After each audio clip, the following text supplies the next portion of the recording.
Before thunder learned to speak in sentences, it studied breath.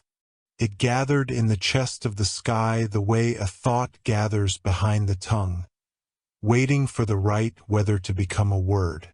In those first hours that did not yet carry numbers, Zeus stood at the edge of the clouds and listened to the pressure inside himself.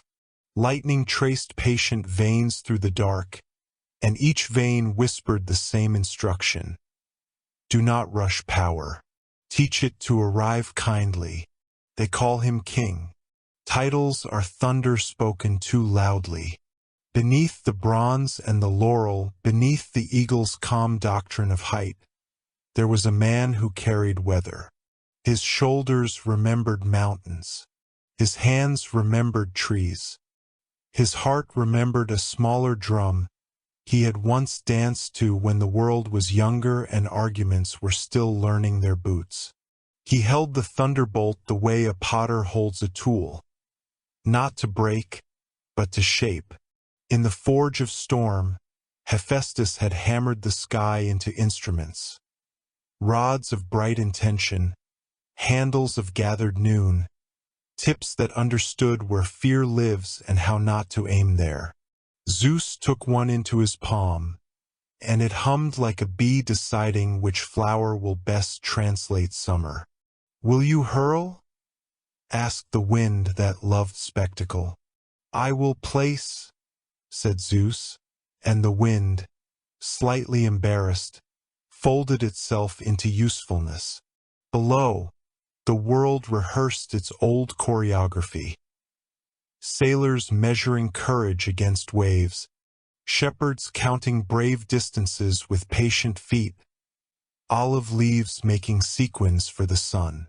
Far inland, a child pressed their ear to a table and discovered what has a heartbeat when rain travels the roof. The world does not ask permission to be tender. It only asks for attention.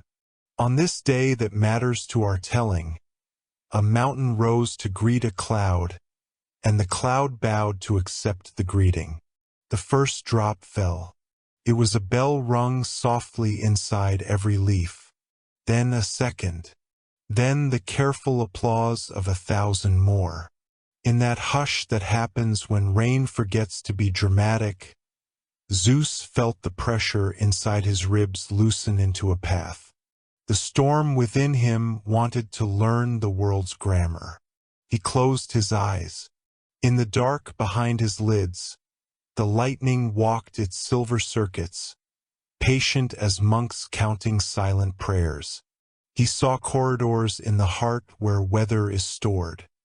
Here was the hall of kept winds, where words said in anger had been swept and braided into ropes for future bridges.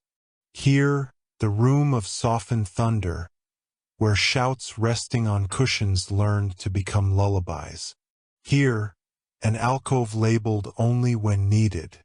He bowed to that one longer than to the rest.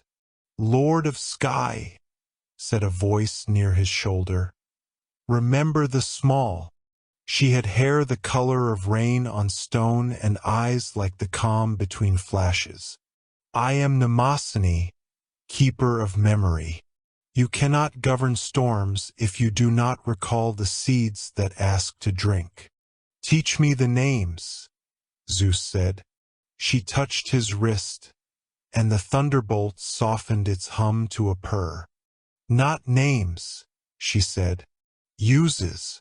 She showed him a village roof jittering at its nails. She showed him a dry riverbed practicing thirst. She showed him a widow carrying a jar, walking the long path to a spring that spoke the dialect of distance. Aim for release, she said. Aim for relief. Never aim for proof. The storm gathered its argument. Zeus answered with breath. He had once learned from oak trees how to stand. Now he learned from rain how to arrive. He opened his hand and did not throw. He placed the bolt where rock would welcome a crack and become a channel, where cloud would divide into sheets of grace, where fear would understand it is not the only listener. Thunder moved not a verdict, but a drum. Mountains adjusted their posture. The sea remembered a gentler grammar for its roar. The bolt traveled, not like a spear but like a needle, stitching the torn hem of drought to the fabric of relief. Above the repaired seam, lightning left a bright seamstresses not the color of yes. Zeus exhaled. The sky inhaled. Balance is a duet no instrument can play alone. Again, said Mnemosyne, and the king nodded as a student nods, without pride, with gratitude that he practiced. He learned the tempo of orchards, the way a storm must come when blossoms are courageous and must leave before courage becomes bruised. He learned the religion of rivers, how pressure must be shaped into patience so that banks can carry without breaking. He learned to hear roofs, the way roofs hum their desire to keep families dry without demanding credit. All day the lesson continued. Not domination, orchestration. Hephaestus watched from the forge's window, hands blackened with the old fraternity of labor, and smiled. He's finally learning to use what I made, he muttered, and the sparks on his anvil applauded with small gold hands. When evening arrived with the modesty of someone who knows the candles will take over, Hera came to stand beside him. Her presence altered weather more faithfully than anyone admits. The air stood up straighter. The clouds remembered their manners. You are gentler, she said, not as compliment or accusation, only as measurement. I am trying, he answered. Power without tenderness is only theater. Power without tenderness is loneliness, Hera corrected, and the correction loved him more than praise could have done. She took his hand that still hummed with the responsible afterglow of lightning. Do not harden where you are strong, she said. Harden where you are tempted to break. They stood without speaking, watching a fisherman fold his net as if tucking a child into sleep. Between them, silence acquired the dignity of a vow. Night came carrying its velvet ledgers. Stars stepped carefully not to scuff the dark. The storm within Zeus quieted to a reliable pulse, the kind doctor's trust, the kind symbol's envy. He lay upon a cloud the way a man lies upon questions he has finally stopped arguing with. To sleep is a kind of surrender the sky rarely permits its rulers, and yet the ruler slept. He dreamed as weather dreams of beginnings. In the dream, a boy climbed an olive tree to learn the wind's alphabet. The tree wrote its slow letters on his skin. Stay, bend, return. In the dream, the boy grew into a man who could lift mountains, and the letters did not fade. He woke with bark in his memory and oil on his tongue. He licked his lips and tasted patience. At the edge of morning, Hermes trotted along the cloud path, sandals bright with messages. Father, he grinned, mortals are telling a new story about you. Is it one I deserve? Zeus asked. Hermes tilted his head. It is one you are beginning to deserve. They say the storm broke last night and the roof sang instead of begging. They say thunder counted the children as it passed. Good, Zeus said. Let the story be better than I was yesterday. Hermes rummaged in his satchel. A gift from the island where fishermen speak to the moon, he said, producing a small coil of rope, tarsweet and saltwise. They send you this to remember. Even kings tie knots. Zeus laughed and tied the rope around the haft of the bolt in a loose hitches. the kind sailors use when they expect change and want to be ready to welcome it. The bolt approved. Tools are happiest when trusted to be gentle. As the sun rehearsed its entrance, the storm within stirred again, not as trouble as appetite. The world was thirsty in a new place. He felt it in the space behind his sternum where responsibility lives. He turned to go and found, as one sometimes finds when practicing a different strength, a visitor waiting where he had not placed a chair. She was not rain or wind or lightning. She was hush. She wore a shawl woven from the quiet between heartbeats. I am Themis, she said, the old law, the deeper order, the oath that even gods obey when they remember who taught them their names. You will be asked to choose between display and repair. Choose repair so often that display forgets your address. I will fail, Zeus said, a king practicing smaller sentences. You will, Themis agreed. That is why vows exist, to hold shape where hands are tired. She set a small bowl on the cloud beside him. It was carved from olive wood, smooth with the grammar of use. For the storm that stays in your chest. When it is not time to rain, pour into this instead. He looked into the bowl and saw not water but rooms. A cottage where a mother unlearned shouting. A market where a stranger returned a coin. A temple where a priest put down his certainty and picked up a broom. Repair, whispered the bowl. Repair and be repaired. He carried it. Kings should carry bowls more often. The sky felt lighter for the sight. By noon the land below ached for relief again. He listened. He placed. He stitched horizons with rain. He opened dry throats. He spared new roofs that had not yet taught their nails patience. He spared nests. He spared the hour a widow used for remembering. He spared that small classroom where a teacher was balancing 20 names and one paycheck and still deciding to sing. At dusk he descended. Not with thunder's stallion hooves, not with the sovereignty of flash, but with the tiredness noble labor earns with gratitude. He walked among the trees. The storm within him now sounded like a heart that had accepted instruction. He touched bark, rock, water. Each said thank you in its dialect. He came at last to a village. No trumpets, no knees bending from terror. Children pointed at the eagle and invented more stories than a poet could husband. A woman dipped a jar and found the river's voice had lowered to the register of blessing.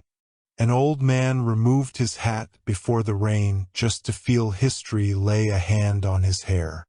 Zeus sat on a step beside a door that had learned both welcome and defense. The door leaned its hinge toward him. He set the olive bowl in his lap. The storm within him took a corner and sat.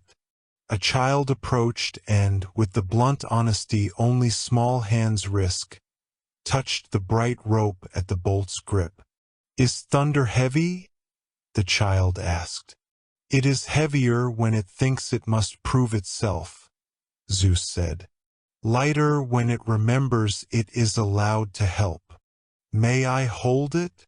You already are, he smiled, and placed the wooden bowl in the child's palms. The bowl did the older work. It caught his pride before it could spill. The thunderbolt hummed its steady, useful note, as a kettle does when tea is in the neighborhood. Clouds reveled into evening. Lamps woke in windows. The mountain, a happy accomplice to weather, wore its new green with a dignity that would survive summer. Hera joined him on the step. They did not speak about strategy. They spoke about the dough rising in the bakery across the square, and the song someone was trying to teach a lute that refused arrogance. These are kingly topics when kings are learning to stay human. Tomorrow, Hera murmured. Tomorrow, he promised and felt, for once, the promise rise through him like a small steadfast moon, visible even in daylight, reliable enough to aim the day by. Night approached. Zeus stood and lifted his gaze. Above, stars arranged themselves into sentences no court could adjudicate. He did not need to understand them to be corrected by them. He placed his palm on the door. It was warm not from gods, from hands. He bowed to it and to the bowl and to the bolt. Then, as every sleep with myth must, the story exhaled its candle and left a room of listeners with the kind of quiet that remembers to be kind. The storm within did not sleep. It practiced softness until softness felt like strength. Zeus descended not as a verdict but as weather learning to walk. The clouds lowered their voices to the pitch of roofs, and the wind unfastened its armor so that fields would not mistake the visit for war. He stepped through olive boughs and market smoke and the narrow alleys where the day keeps its nerves. The thunderbolt rested at his back like a tool at the end of a shift. In his hands he carried the olive-wood bowl Themis had given him, the one made for storms that were not yet ready for sky. He listened. Listening is what gods forget when worship grows loud. He listened to the arithmetic of feet on stone, to pots considering soup, to hinges that had learned patience from winter. He listened for the storm that was not cloud. It found him in a courtyard where a boy and his father were trying to speak across a fence made of yesterday. The words had nails in them. The boy's jaw was a locked gate. The man's hands were doing the work of apology without the grammar. Their anger flashed, not outward but inward, like heat trapped under a lid. Zeus felt it in his ribs, the way a kettle's whistle begins long before sound. He set the bowl on the step and sat near the fence without announcing himself. "What are you building?" he asked no one. The boy glared. "Nothing." "Then what are you guarding?" Zeus asked the wood. The father looked down, as if someone had finally named the animal in the yard. "Yesterday," he said. Zeus nodded. "Yesterdays make good fences. They make poor tables." He reached for a tool he could not see and found a word instead. "Trade." He pointed at the fence. "A plank for a plank.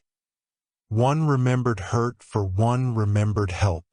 The man thought of a morning when small fingers had learned to tie a knot. The boy thought of an evening when big hands had made a toy ship sail in a basin of rainwater. They spoke those memories aloud. The fence lowered enough for light to visit. It would take time. Fences like to pretend they are walls. But a gate had acquired a hinge. Zeus lifted the bowl. It had gathered the first rain of the day, human weather. Anger surrendered before lightning. Pride set down like a heavy pail. He poured the bowl's small water into the dry roots of a fig and felt the tree forgive the courtyard its stones. In the market, noise carried the perfume of necessity. Sellers made symphonies of need. Buyers replied with choruses of coin. A woman stood by a stall of salt, counting aloud the days until her husband would cross the hills with mended sandals. Her voice trembled on the word, cross. It trembled not with danger but with distance. Distance has its own thunder. Zeus waited. The stall-keeper wrapped the salt in paper and tied it with string that had been trained by fingers to be honest. The woman turned and found herself face to face with an unfamiliar kindness, the kind that does not ask for a name. "Will he arrive?" She asked no one, yet Zeus answered. Yes, he said. But your hope is walking faster than his feet. She smiled without surprise, as people sometimes do when gods speak in the only tone they trust. What should I do while I wait? Set the table, said Zeus, and let the table make you brave. He put a coin on the stall, a small bright meteor landing where it could be used, and moved on. Behind him, the salt learned the blessing of soup. Beyond, a road agreed to carry a pair of tired sandals more gently than usual. At the edge of the city stood a school where windows daydreamed about being rivers. Inside, a teacher was trying to shepherd 20 storms toward the same horizon. One storm was arithmetic, another was hunger, a third was the kind of fear that eats paper. Zeus watched the teacher straighten the alphabet with a gesture that meant both command and lullaby. He stepped into the hallway, where a boy sat on the floor with a book open like a mouth refusing to chew.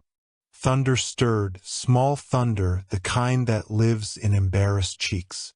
Zeus sat beside him. The letters are soldiers, the boy muttered. They won't listen. Then make them farmers, Zeus said. Farmers do not march. They return. He pointed to the first line. Plant this one. The boy pressed his finger onto the letter A as if tucking a seed. Now wait, Zeus said. Waiting is the worst, the boy said. It is the strongest, Zeus answered. It changes weather. They waited a breath. The A sprouted into a syllable. Another followed. The boy's mouth found rain. The sentence opened a door he had been staring at for months. When the teacher looked out, she saw nothing unusual, only a book obeying, and praised the page in the exact measure of accomplishment. Zeus liked the measure, enough to water, not enough to flood. He walked to the harbor where anger keeps its favorite chair. Sailors argue with distance for a living. Even their jokes are knots. The sky pretended disinterest while practicing a new blue. On the quay, 2 men squared their shoulders into a fight that had been rehearsed by generations, the old script of honor mistaken for thunder. Zeus stood between them and placed the olive bowl upon the stones. Pour, he said. They laughed the way men laugh when asked to put water into wood. But the bowl had the gravity of Themis. It remembered vows and the uses of hands. One man swallowed a sentence. It became a tear he did not hate. The other man unclenched a story he had been saving for punishment and turned it into whether the city could use. They poured. The bowl filled. The fight forgot its lines. A gull stepped close and peered in, as if to judge the clarity. Not bad, said the gull, which had seen better and worse. Zeus poured the water into the sea and felt the tide accept the offering without applause. He liked that about the sea. It had no room for trophies. It preferred currents. Afternoon swung its lamp lower. He climbed the hill where the city keeps its breath, the small park with a tired bench that knows lovers by their knees and arguments by their silence. An old man sat there on the edge of nap. On his lap lay a medal that had learned to be heavy. Zeus sat, the way a storm sits when it has made peace with roofs. Forgot who gave me this, the man said without looking up. Remember who carried me to get it. Then you remember rightly, Zeus said. Used to think thunder was glory, said the man. Now I think it's housekeeping. Clears the air so sunlight doesn't have to shout. Zeus smiled. You will teach me, if you keep speaking like that. I just fix clocks, the man said. pointing to the bag at his feet. Clocks are drums pretending to be rulers. You have to loosen the skin sometimes so they'll keep time kindly. Zeus laughed out loud. The clouds approved. A small breeze applauded with leaves. The old man dozed. Zeus loosened the strap of the bag so the drums would breathe. At sunset, Hera found him among the laundry lines where the day lays down its uniforms. She touched the thunderbolt with the gentleness of someone adjusting a child's blanket. "Did you repair or display?" she asked. "Mostly repair," he said. "But once I shined by habit." She nodded. "Then cover the shine with work." She handed him a basket of clothespins, the humble cousins of vows. "Hang this hour." He hung it. A red shirt that had survived a difficult shift, a white sheet that had learned wind, a dress with pockets full of receipts that proved love buys bread. The sky hung beside him, going blue by degrees that no judge could weigh. Together they watched the city trust the evening to be kind. "Do you hear them?" Hera asked. Voices carried distant, warm, unafraid. A lute made of stubborn wood tried again. A pot turned a boil into dinner instead of anger. A baby practiced thunder with its ribs and was applauded for accuracy. "I hear," said Zeus. The storm within moved to the back of the room and took notes. Night came with its ledgers. Stars laid paperweights upon the corners of dark so it wouldn't flutter. Zeus returned to the courtyard of the morning fence. The gate now swung with a sound that could be mistaken for laughter if you didn't know hinges. The boy and his father were shelling peas into a bowl. They worked without medals. The peas relished the conversation. "Tomorrow?" the father asked the boy. "Tomorrow," the boy said, which is one of the bravest words in any language when it is not a threat. Zeus set the olive bowl beside theirs. It reflected green and starlight and the round faces of small forgivenesses. The thunderbolt hummed like a kettle again. Ready, harmless, useful. He lay back on the warm stone and felt the city's pulse graft into his own. The storm within was not gone. It would never be gone. But it had learned a new grammar. Begin gently, continue gently, return gently. He would fail at it before learning it again. He would break it and mend it as mortals do.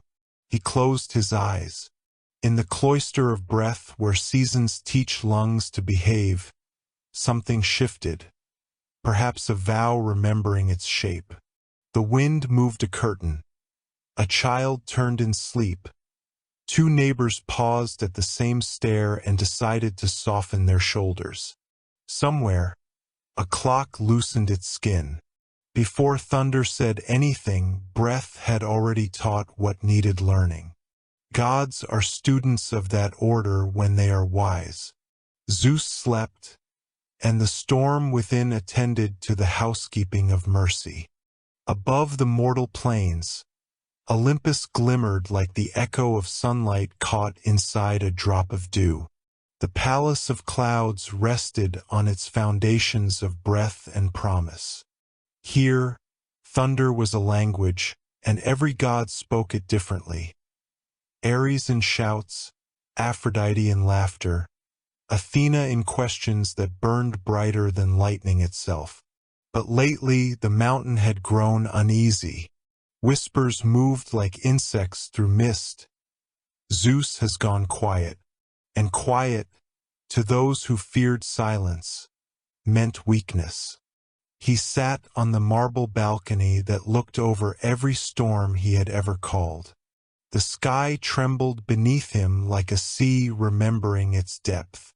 In his hand, the olive bowl of Themis reflected a smaller, steadier light. Inside it rested no thunder, no flame, only still water, the kind that listens longer than gods do. Father of clouds, said Ares, his armor restless with noise. Why do you hold your hand when the earth shouts for judgment? Zeus turned. His eyes were not lightning now. They were dawn. I am learning, he said, that not every storm needs a witness. Ares frowned. Without storm, they will forget who rules them. And if they remember only fear, Zeus asked, what is left to rule? Athena appeared beside them, voice soft as parchment. Wisdom does not always shout, brother, she said to Ares. To strike is easy, to withhold is divine. Ares sneered. Then let wisdom feed the thunder when silence starves the sky. He turned and left, his departure like metal closing a wound. For a while no one spoke. Olympus listened to its own echo and found it louder than thunder. Zeus walked the halls where storms are kept asleep. The doors glowed faintly, carved with sigils of restraint. He touched one, an ancient tempest sealed since the wars of Titans. It throbbed under his palm, like a heart remembering why it beat. He could feel it whisper, we are still here. We could remind them. Temptation is an old friend to kings. It wears the voice of duty and the perfume of reason. Zeus's jaw tightened. The thunder within leaned forward like a wolf scenting its old leash. He turned away. Not yet, he said aloud. But the hall kept whispering, soon. At the top of Olympus, Hera waited. Her gaze was steady, always had been. You are holding back the rain, she said. Even the clouds grow thirsty. I hold back the rage, Zeus answered.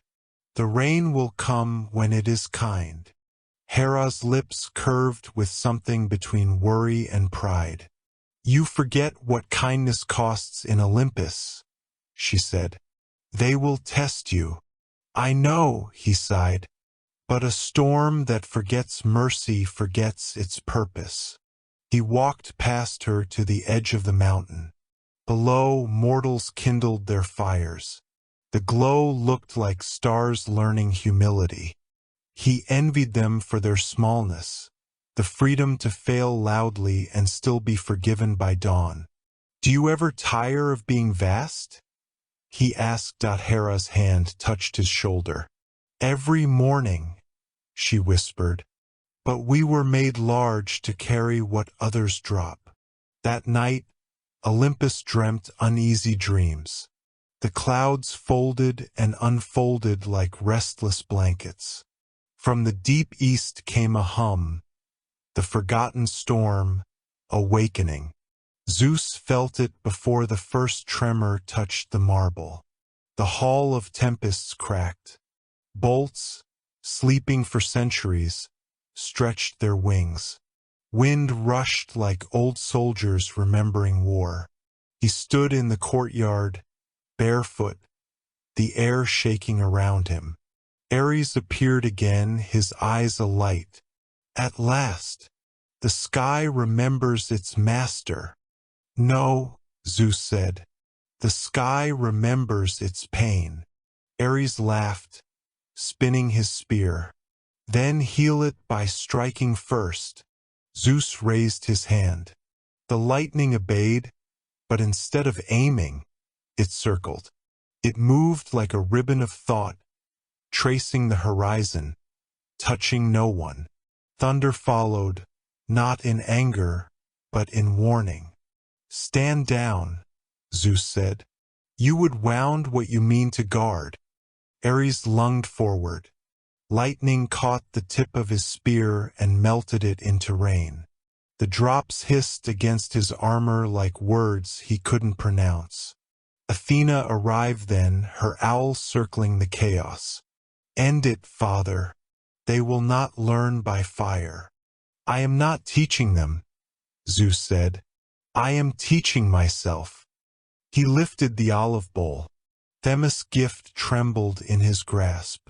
He held it toward the sky, and the storm bent, hesitating, confused, ancient. Drink, he commanded softly, and the tempest obeyed. Rain turned to mist, mist to breath. Thunder folded into its echo and vanished into silence. The mountain exhaled. When dawn arrived, the gods gathered at the summit. The marble still steamed from yesterday's passion. Zeus stood without crown or scepter, only the bowl in his hand. I did not save Olympus, he said. I let it rest. Hermes tilted his head. And what if it wakes again?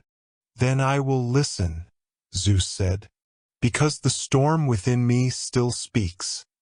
He poured the last of the bowl's water onto the marble. It steamed briefly, then cooled, like fury turning into understanding.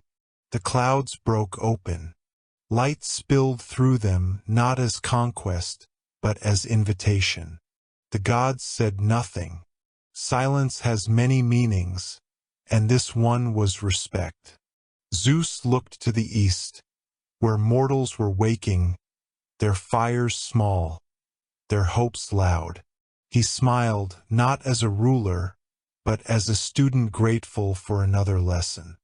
Morning came wearing a quieter gold, the kind that arrives when lamps have already done loyal work and the sun, out of courtesy, chooses a softer entrance. Olympus breathed in that light. Columns shed a fine dew of silver. Terraces remembered songs that had never needed lyres. The mountain was not triumphant. It was attentive. Zeus stood where sky becomes promise, the high parapet that tasted of salt from distant seas it had never seen. Across the handrail lay the thunderbolt, unarmed by patience. In his palms he held the olive-wood bowl Themis had given him. It had learned his pulse the way a well learns the weight of a rope, by listening faithfully, by widening instead of arguing. The storm within was not noisy. It was awake. Hera joined him, wrists wrapped in the practical silk of morning.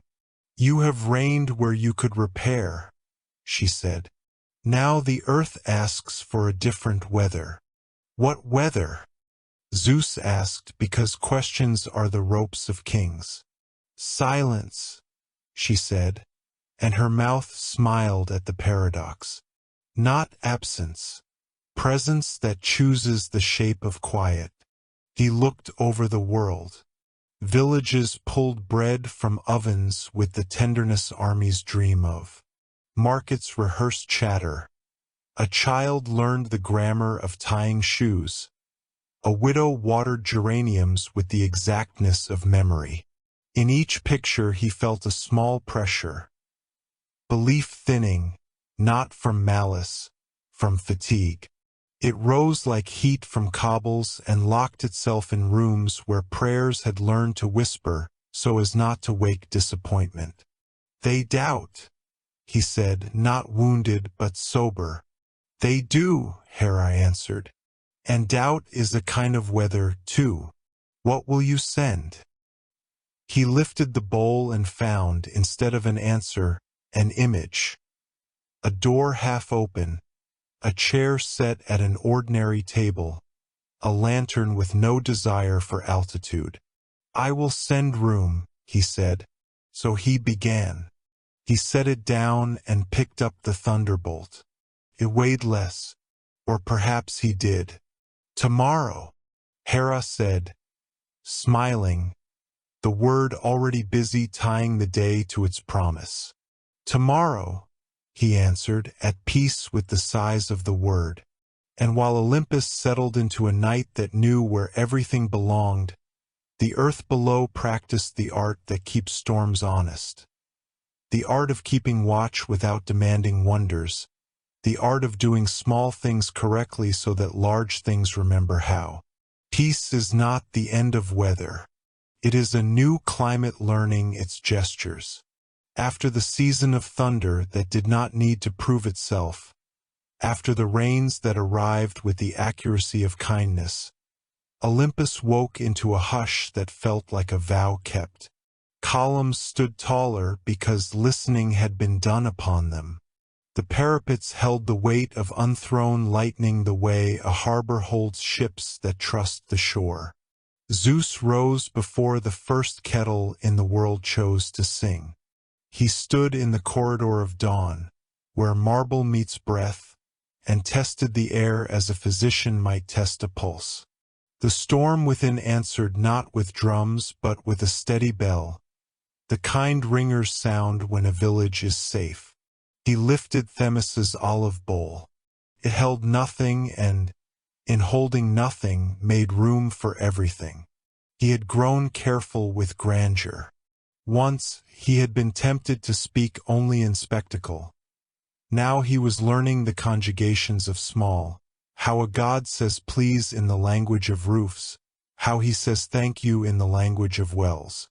Yet a faint remainder remained, like the residue in a cup that insists some sweetness has not been swallowed. It was not pride. It was a yearning whose name he could not find. Hera found him there as mornings had learned to do. "You are quiet inside your quiet," she said, reading him with the literacy of years.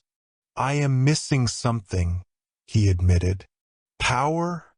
she teased gently. "Permission," he said, "to be more than useful." Hera's gaze softened. "Then you must go where usefulness is not the first language. Go to the places that keep lullabies."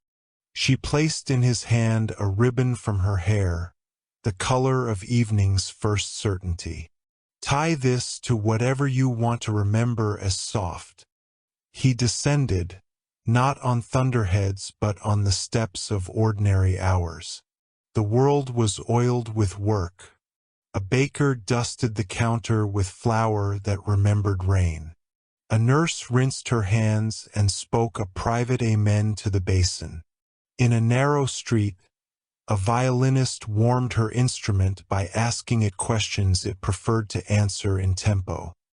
He walked through, unremarked, and let the bowl catch the overflow, those shy runnels of tenderness that spill whenever attention is near. At the edge of a town that happily forgot its own grandeur, he came to a house that had traded singing for whispering. A child lay in a bed where the sheets had learned struggle. The child's mother sat with the posture of someone practicing faith by staying awake. On the table, a cup of water rehearsed being medicine. The storm within Zeus lifted its head, not as a predator but as a shepherd who hears a lamb searching for its name. He sat on the threshold. "May I keep watch?" he asked the room. The mother lifted her eyes. "Gods are easier to meet when you are already exhausted. You don't have energy left to resist tenderness. If you sit quietly," she said. He tied Hera's ribbon around the bedpost. "To remind the night to be gentle," he said, as if the darkness were a child too. Then he placed the bowl at the foot of the bed. It gathered the small weathers, the brief gust of fear when the child coughed, the tiny breeze of relief when breath returned, the thin rain of a lullaby hummed without words. "Do gods sing?" the mother asked, not mocking, curious in the way people become when suffering has burned away ornament. "They remember songs," Zeus said, "and sometimes they hum the memory." He hummed then, a low note that belonged more to the floorboards than to the sky. The child slept, not because divinity demanded it, but because the room remembered how. The bowl stayed empty. Sometimes emptiness is the cure. He left at first light. On the door, he traced a small sign only dawns can read. Patience was here, let it return on its own. He walked the length of a river that had taught cities to settle. Barges went by like paragraphs. On the bank a boy practiced throwing stones, each arc a sermon of gravity preached to the water. "I want them to skip forever," the boy said to no one, and Zeus answered because answering is what he had learned to do instead of ruling. "Forever would be rude to the river," he said. "How many skips should it be then?" the boy asked, believing in numbers the way boys do when numbers still behave. "Enough to learn joy," said Zeus, "and few enough to leave room for someone else's throw." The boy nodded as if something larger than stones had been explained. He threw again. 6. The river approved by keeping the stone and returning the boy's smile. Zeus watched the current and saw, not himself, but his absence. He had begun to diffuse into uses: hearth heat, lantern patience, the brief shelter of a palm held over a candle when a door opens rudely. The old hunger tugged at his ribs. He let it tug until it became honest. It was not the hunger to be adored. It was the hunger to be touched, not as God, as kin. He set the bowl on a rock and spoke into the moving water. "Who was I before thunder learned my name?" The river answered as rivers do, by reminding him of stones. "You were a boy with a drum," it said in the tongue of gravel. "You danced in olive groves and mistook joy for weather. And now you mistake weather for joy less often," the river said, not unkindly. He laughed. He tasted olive oil and bark in the memory. The drum he had forgotten beat once in his chest and waited for permission to continue. He gave it. The beat did not become triumph. It became tempo. At dusk he climbed to a plateau where shepherds keep the kind of counsel that smells like milk and rain.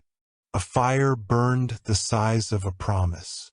Around it sat 3 old friends: a stonemason with wrists the world trusted, a midwife whose hands remembered the exact weight of beginnings, and a widow whose laugh had unlearned apology. "Sit," said the midwife, as if she had delivered him too once and felt permitted to command.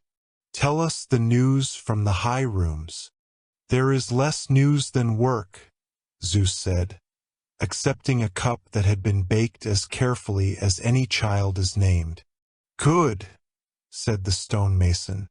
"News makes poor roofs." The widow leaned closer. "You look thinner," she said, not concerned, making note as honest people do. "Are you dying?" "I am dissolving," he replied, "into smaller usefulnesses."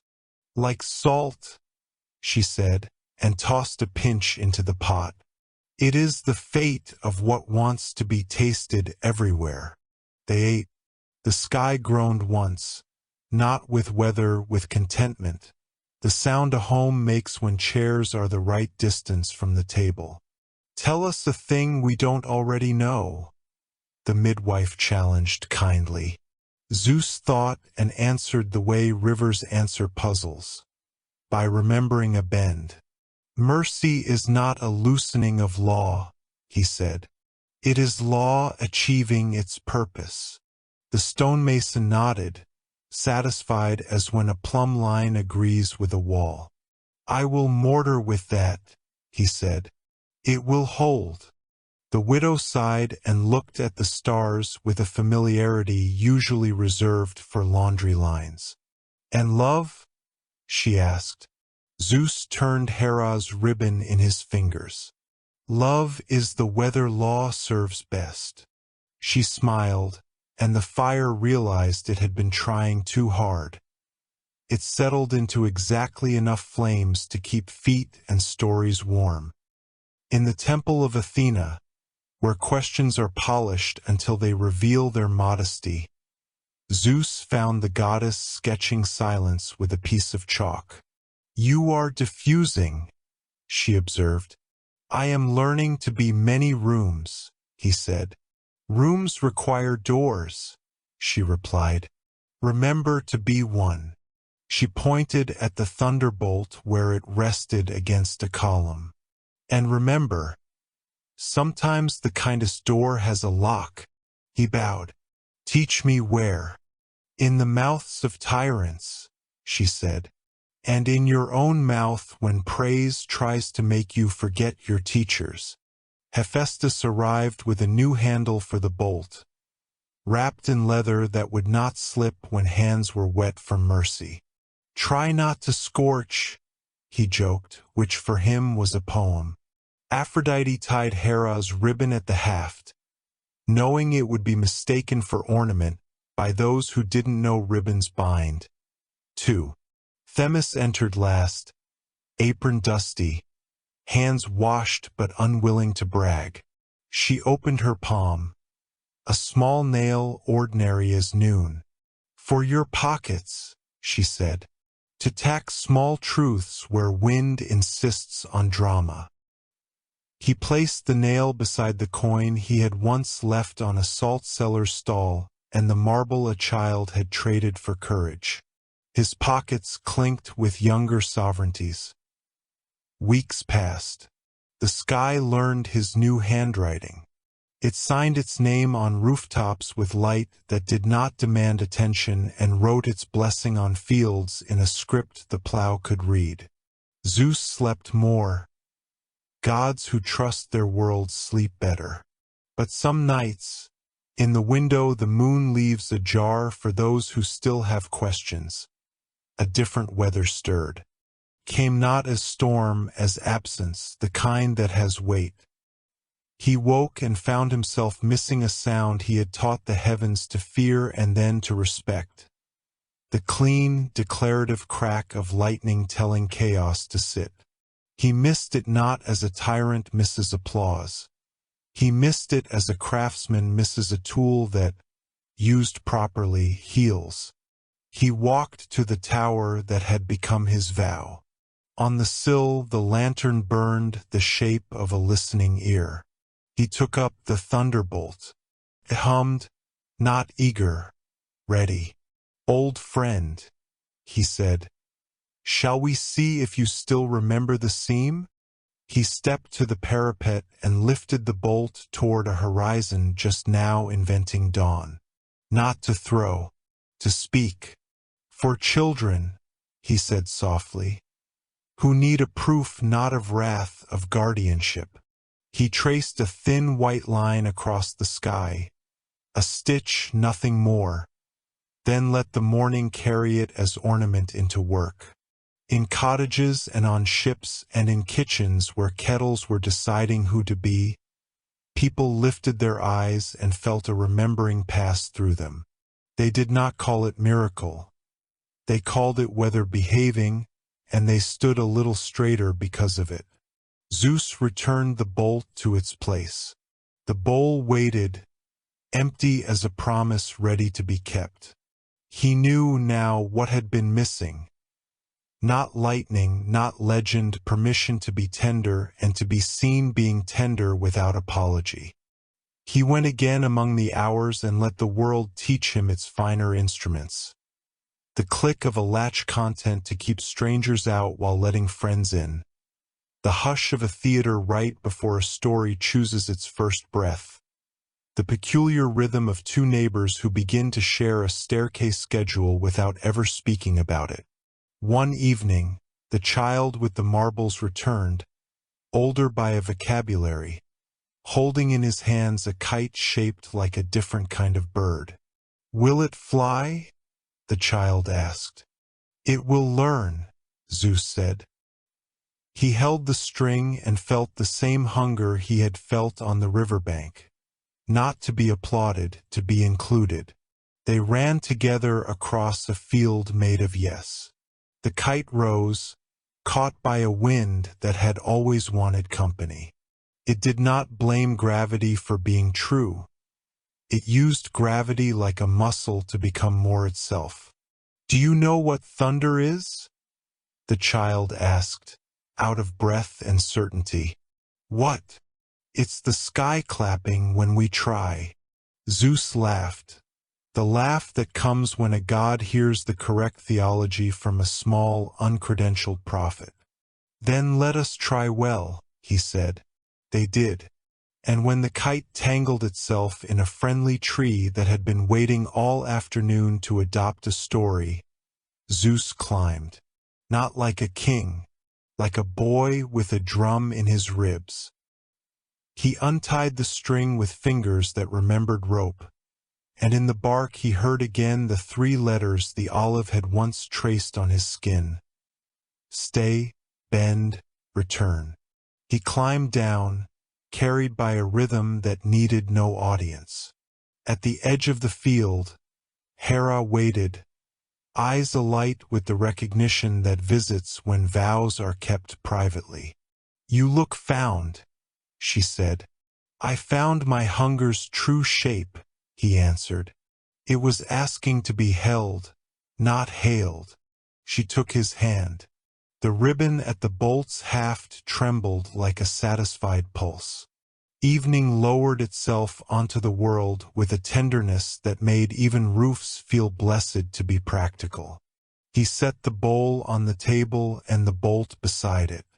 Between them lay the life he had chosen. Strike as needle, hold as bowl. Above them, the sky rehearsed tomorrow, not with trumpets, with breath. The world had learned to breathe again. After the age of thunder and the season of listening, the sky had settled into something new. Not silence, not noise, but rhythm. Every morning began as if a heartbeat somewhere had been granted permission to echo across the horizon. Zeus stood upon Olympus, the marble beneath his feet warm from the worship of dawn. He no longer carried the storm as a weapon. It had become an instrument, one he played only when the world forgot how to feel its own pulse.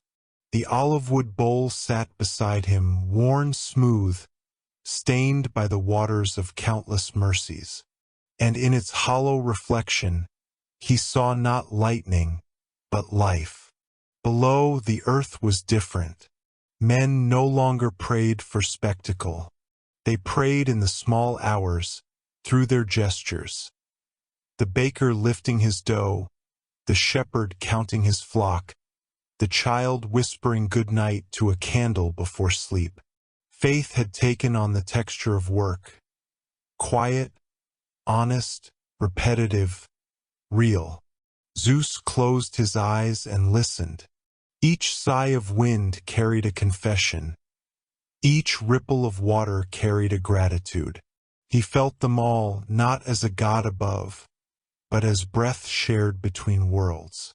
This was not power. It was participation. Hera joined him, her presence steady as gravity. "Do you hear it?" she asked. "Yes," Zeus said softly. "They are beginning to dream without fear." "Then you can rest," she said. "Not rest," he replied. "Return. The sky is wide enough for others to speak." She smiled, the kind of smile that ends wars and begins mornings. "Will they remember you?" "Not as thunder," he said, "as weather that learned to love." She took his hand. "And what will you do?" "I will wait until they no longer need to call the sky by name." That night, the clouds gathered not for battle, but for ceremony. The stars arranged themselves like musicians tuning before a gentle symphony. The winds wove through each other, whispering stories of harvest and forgiveness. Even lightning came, not in fury, but as light tracing a farewell signature across the dark. Zeus stood at the edge of Olympus and looked down at the sleeping earth. Villages glowed like constellations newly born. Temples had doors open to the wind, their candles swaying without fear of extinction. In every flicker, he saw the echo of what he had once been and what he had become. He raised the olive bowl one last time. The water within was perfectly still. It reflected the heavens so clearly that even gods might mistake it for eternity. He spoke not to command but to release. Let the storm live in the hands that mend. Let thunder be the courage inside every heart that dares to forgive. Let lightning be the flash of understanding between strangers. And if my name fades, let it fade into kindness. The sky answered not with thunder, but with rain soft and warm. Each drop fell like punctuation in the world's longest prayer. Zeus set the bowl upon the marble and stepped back as the rain filled it once more. It overflowed, spilling down the mountain, through rivers over rooftops, into wells and into dreams. And wherever the water touched, someone remembered peace. When the rain ended, dawn was already waiting. The clouds parted slowly. Like curtains at the close of a play no one wanted to end. Light crept across Olympus, tracing the old halls, touching the thunderbolt that now rested forever in silence. Hera watched as the sun kissed her husband's brow. He smiled not with triumph but with completion. "Are you leaving?" she asked. "Not leaving," Zeus said. "Becoming." He stepped forward, and the light took him gently. The air shimmered, the world paused, and for a moment the sky forgot to breathe. Then came a breeze, soft, endless, familiar, and it spoke with his voice, though no words remained. Wherever the wind touched, hearts steadied. Wherever it paused, the storm within every living soul remembered how to rest. And so, the god of thunder became the god of stillness. Not vanished, transformed. His temple became the open air, his hymns the sound of patience, his miracles the ordinary peace between breaths. Below, a child looked up at a clearing sky and asked her mother, "Who was he?" Her mother smiled. "He was the sound the world made when it finally learned to listen." The child nodded, pressed her ear to the wind, and heard the faintest murmur of a heart that still watched over her. Not from above, but from within. The sky rolled once softly, like laughter, and peace at last sounded like home. Thank you for listening to Sleep with Myth.